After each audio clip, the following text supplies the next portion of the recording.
way! Paimon was watching you with the fullest attention! What's your perspective, Traveler? You sure you don't have any memory of this?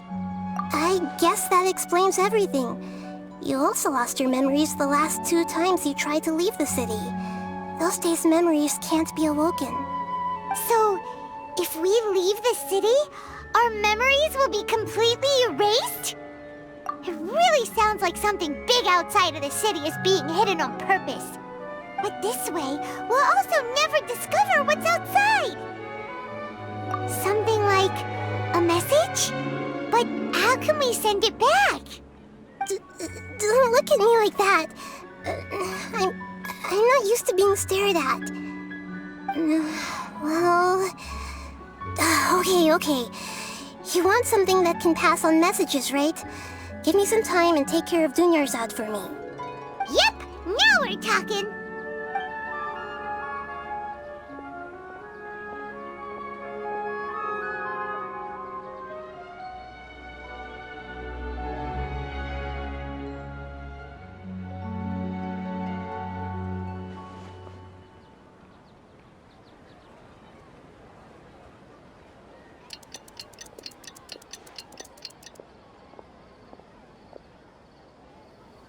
I'm done.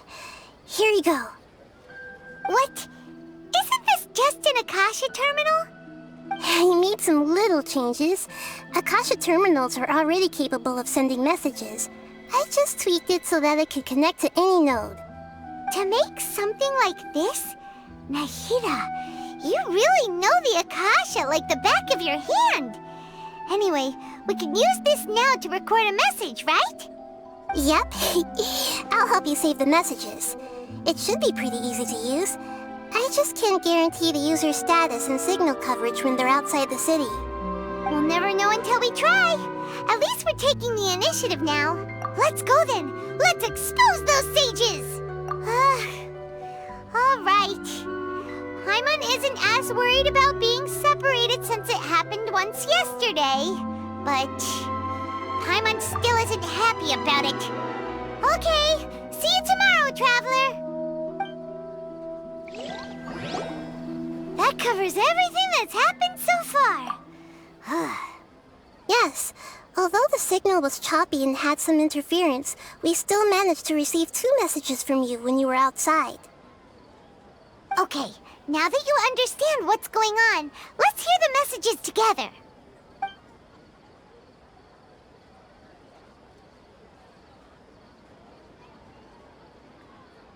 Can't go back. There are countless spaces here. Our Sumeru's festival in Sumeru City is just one of them.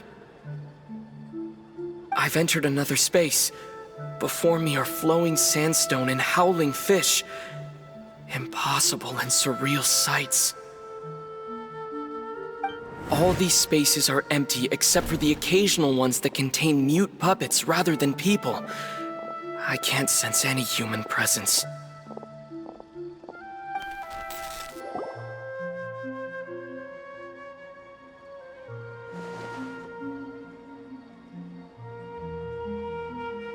That's one heck of an info dump. It sounds like you left the Sumeru city space when you set foot outside of the walls. But everything looked completely normal when Paimon was looking out from the inside. That's unbelievable. And if we take your word for it, the other spaces all had very weird contents. There's another part here. We only received it last night. These spaces have been disappearing one after the other, absorbed by something like a sun in the sky. And now, even the final space has also disappeared. Behind me, a lot of spaces just appeared again from thin air. I get it now! Those spaces are actually...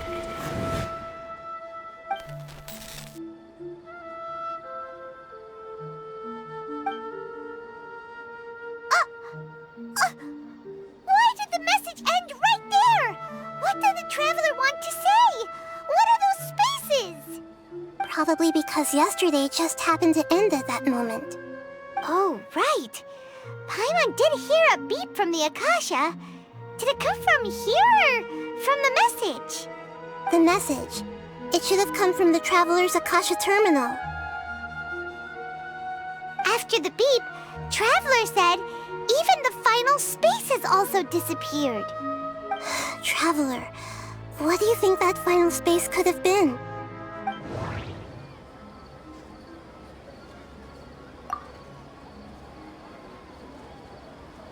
My impression is that each day in this samsara only ends at the sound of that beep from the Akasha. Oh, so that's what it is! After the sound of the beep, the final space, the Sumeru's festival, also disappears, and we're taken to the next day. Later on, Traveler also mentioned a bunch of new spaces materializing behind them. Do lots of new spaces appear every day? Paimon's head is spinning. Just what are these spaces anyhow? Well, consider this. For all the horrors of the Archon War, at its heart, it was just a game where a bunch of gods fought over 7 seats. So no matter how strange or spooky things may look on the surface, maybe all they point to in the end is a small and simple secret. Wow, the Archon War, huh? That's an analogy and a half.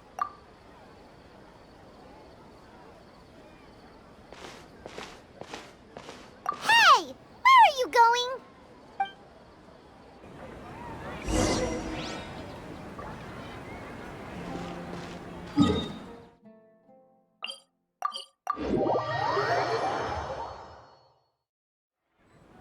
Do you want some alone time to think? Alright then, Paimon won't disturb you.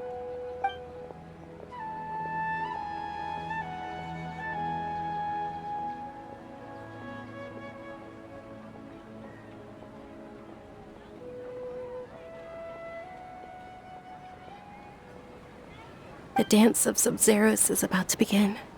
I'm going to go watch it. Okay. Why don't you go ahead, Dunyarzad? We still have some other stuff to do first. Okay then. See you later. Have you figured it out yet, Traveler? Time is ticking away! Awesome! What is it? Paimon wants to know! Oh, wait, no. Let's meet up with Nahida first. You can tell us both together. This time, we're gonna get to the truth!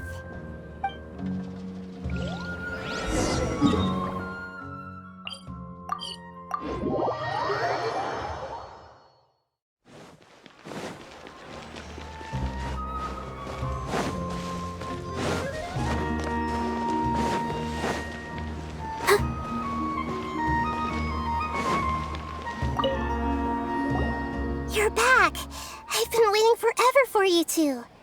Judging by the looks on your faces, are you ready to take your Sub-Zero's exam and graduate from the festival? Okay, first off, have you discovered the hidden truth?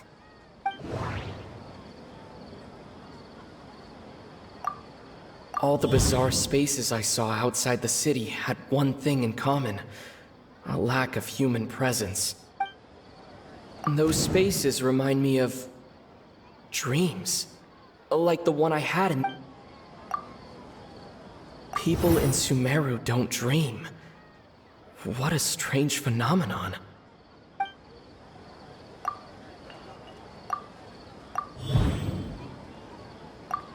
That doesn't sound right. I need to carefully think things through. We are all in a dream. It isn't that the people...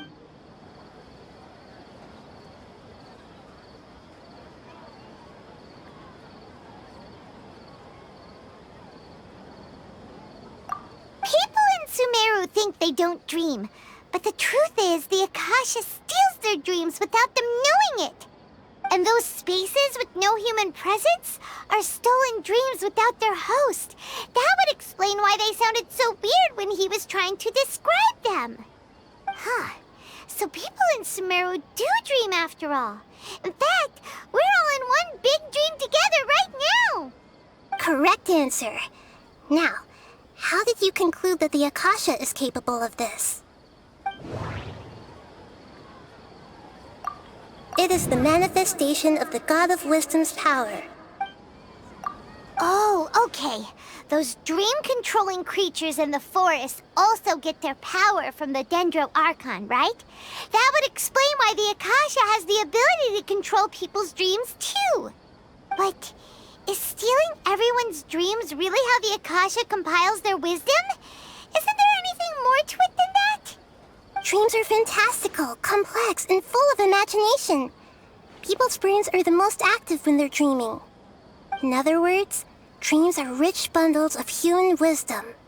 So in other words, the complete opposite of how Hypatia understood it.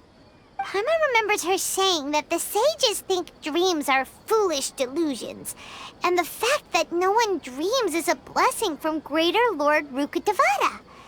So it was all a dirty trick? The real story is that the sages from the academia are using the Akasha to steal people's dreams for their own use, huh? Oh? By the sounds of it, you understand the current situation pretty well. So then, what about the samsara?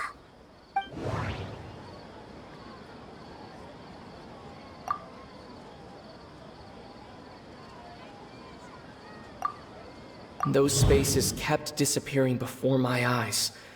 But as soon as that beep sounded, many more spaces materialized.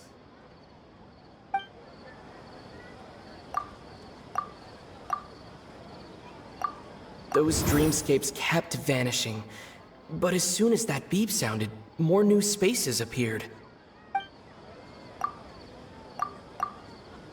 We've already experienced the Sub-Zeru's festival many times, and the day of the festival seems to be in a perpetual samsara.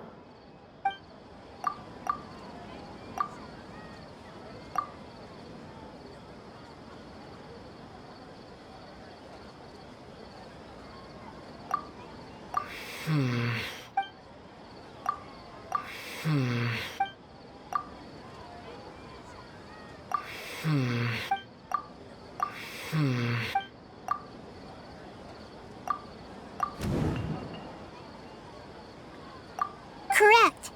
The Akasha is keeping each person's brain in a constant dream state, but also separating their consciousness from their own dream. Their disembodied consciousness is placed inside the collective dream of the Sub-Zeru's festival along with everyone else's, while their now vacant dreams are harvested by the Akasha. No one is any the wiser as another day passes in the dream, and so begins another samsara cycle. People wake up to yet another dream about the Sub-Zeru's festival. The dreams that belong to them are once again harvested by the Akasha, and so it continues.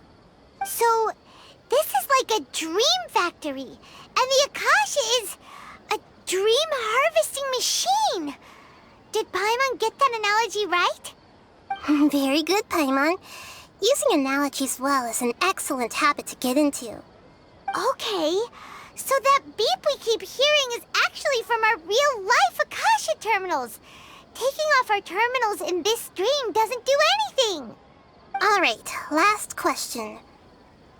Who am I?